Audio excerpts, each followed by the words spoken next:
Yes, Bwana asifiwe sana, Bwana asifiwe sana.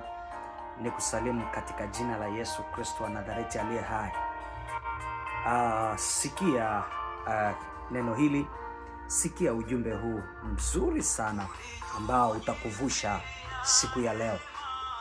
Sikiza nikwambie, safari ya maisha ni ya mtu na Mungu, ni ya mtu na Mungu.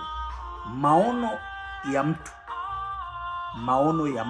au maono yako wewe ni ya kwako wewe na Mungu.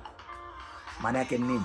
Ili uyafanikishe unamhitaji Mungu aweze kukufanikisha, ili usafiri safari iliyo njema na yenye kukupa matunda na yenye kukupa matokeo mazuri na ambayo utaweza kufikia ndoto zako unavyotamani.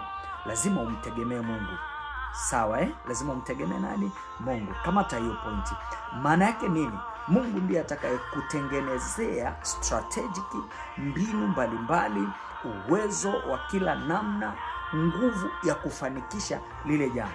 Mungu ndiye atakayekupa watu au aina ya watu watakaoendana na kile ulichokibeba, watakaofaa pamoja na wewe, kutembea pamoja na wewe kwenye safari ulionayo.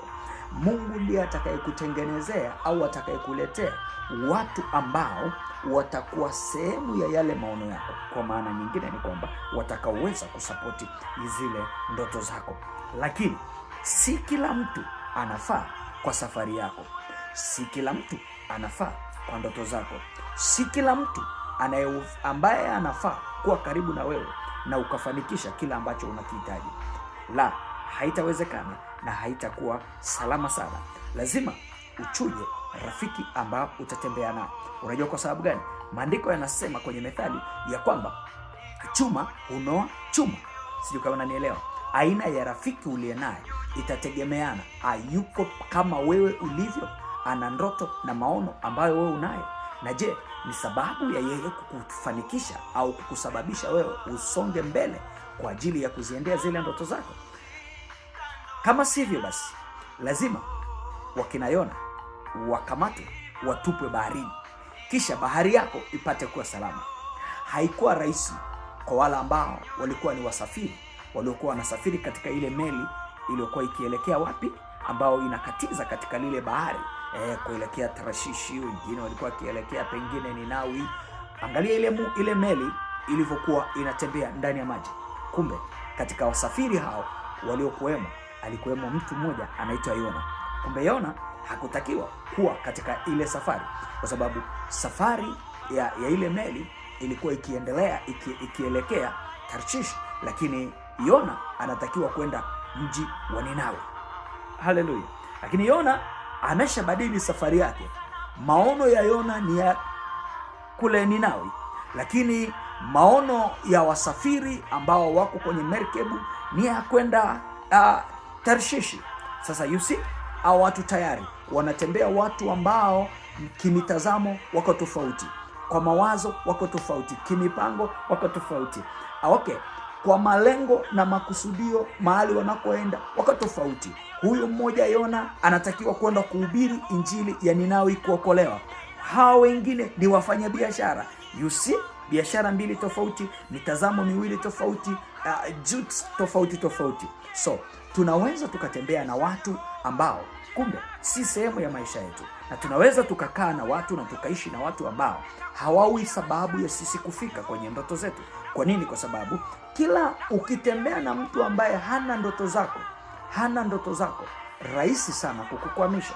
Nasema hivi kwa sababu kwenye dunia hii tuna watu wa kila aina. Tunaweza tukawa nao makanisani, tunaweza tukawa nao misikitini, tunaweza tukawa nao katika jamii na kwenye familia zetu. So angalia pia aina ya watu ambao unashirikisha kesho yako, unashirikisha ndoto zako, unashirikisha future yako. Angalia watu ambao unashirikisha mipango yako. Ikiwa hawaendani na wewe, basi hupaswi kuwashirikisha. Kabla hujashirikisha, lazima uchambue kwamba huyu ninayemshirikisha ni wa aina yangu, ana kitu cha kunisapoti ili niweze kumatch forward, ili niweze kusonga mbele. Okay, Ikiwa hauwezi ukigundua sio mtu wa karia yako, sio mtu wa kile ambacho umekibeba, basi hauna haja ya kumshirikisha kile ulichokibeba. Haleluya. Yona 1, kitabu cha Yona 1, kitabu cha Yona 1:15. Yona 1:15, Biblia inasemaje? Yona 1:15, Biblia inasemaje? Yona 1:15. Anasema hivi, basi wakamkamata Yona. Mkamate Yona kama haendani na wewe. Basi wakamkamata Yona, wakamtupa baharini. Mtupe huyo Yona baharini. Kama si mtu wa aina yako na wa ndoto zako, si mtu wa safari yako, mtupe baharini. Okay, baada ya kumtupa baharini, nini kitakachotokea? Kitakachotokea ni hichi hapa, nayo bahari ikaacha kuchafuka. Utaendelea kukwama na utaendelea kuona mawimbi ambayo hayakusapoti na hayakusaidii kwenda mbele. Usipomtupa huyo Yona, utaendelea kuona ndoto zako zinachafuka. Maono yako yanachafuka, maono yako yanakwama. Lakini unapokuwa na mtu ambaye ni wa safari yako, unapokuwa na mtu ambaye ni wa ndoto zako, unapokuwa na mtu ambaye yeye atakuwa sababu na mtu wa muhimu sana kwenye ndoto zako, hakika utafika salama. Sasa kuna haja gani ya kutembea na akina Yona ambao wao wanatakiwa kuhubiri Injili, wanatakiwa kwenda kupiga kelele kule Ninawi kwa ajili ya Ninawi kupona, na huku wengine ni wafanyabiashara wanabeba mizigo zao, wanabeba bidhaa kwenda kuuza huko Tarshishi? Kuna haja gani ya kutembea nao? Sasa shuka kwenye merikebu hiyo. Kama ni merikebu ambayo sio safari yako na sio mipango yako na sio ndoto zako, shuka. Unang'ang'ana nini kubaki mahali ambapo haikusaidii na haikupi msaada juu ya ndoto zako na juu ya maono yako? Angalia uliye naye. Je, anafaa kwa ajili ya ile kesho yako iliyo njema unayesubiria? Angalia mahali umekaa. Je, inakusapoti na inaleta maana juu ya kesho yako ulionayo? Kama haifai, basi shuka haraka kwenye hiyo merikebu. Shuka haraka. Maana kama usiposhuka, basi bahari itakuchafukia. Maana yake njia zako za riziki, za maisha yako na ndoto zako zitachafuka na zitaharibika, na mwisho siku unakwama. Unaona, bahari lile lilipochafuka, ile merikebu ilikwama.